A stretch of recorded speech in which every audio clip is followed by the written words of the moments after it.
જો તમને પેટમાં બળતરા, દુખાવો કે ખાલી પેટે પેટમાં અજીબ ગડબડ થતી હોય તો આ અલ્સરના લક્ષણો હોઈ શકે છે. તો આ અલ્સરના લક્ષણો વખતે કઈ કઈ વસ્તુઓનું ધ્યાન રાખવું જોઈએ? તો સૌથી પહેલું મસાલેદાર વસ્તુઓ જેવી કે તીખા મરચાં કે આથણા જેવી વસ્તુઓને ના ખાવી જોઈએ, કારણ કે એ હોજરીની અંદરની દિવાલને ઇરિટેટ કરે છે અને લક્ષણો વધારે છે.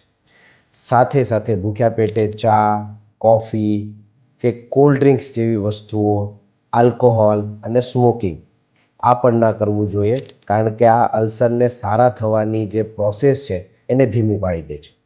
એની જગ્યાએ તમે હળવો ખોરાક લો, દૂધ, દહીં, છાશ, ફ્રૂટ્સ આનું પ્રમાણ વધારો અને સાથે સાથે એકસાથે પેટ ભરીને જમવાની જગ્યાએ થોડા થોડા સમયે જમવાનું રાખો, જેથી અલ્સરને સારું થવામાં, હીલ થવામાં મદદ થાય છે.